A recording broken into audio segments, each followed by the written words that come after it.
আশ্রয়মমে তিনি খুঁজে পেয়েছেন প্রিয়জনের পরশ। আশ্রয়মমের কর্মীদের প্রিয় অংসাও দাদু তিনি।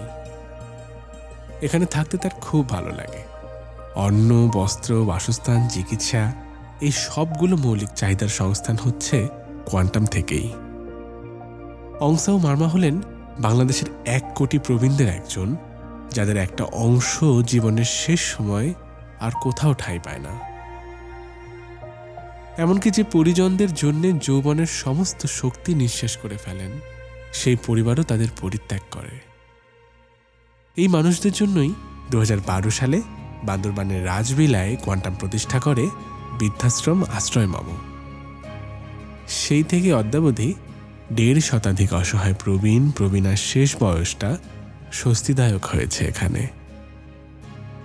প্রিয় দাতা, আপনাদের সহযোগিতায় সম্ভব হচ্ছে এই অসহায় মানুষগুলোর সেবা, যা করার দায়িত্ব ছিল পরিবারের, পুরো সমাজের। আমরা কি পারি না এমন আরও অজস্র অসহায় মানুষদের দুর্বল হাতটা ধরতে?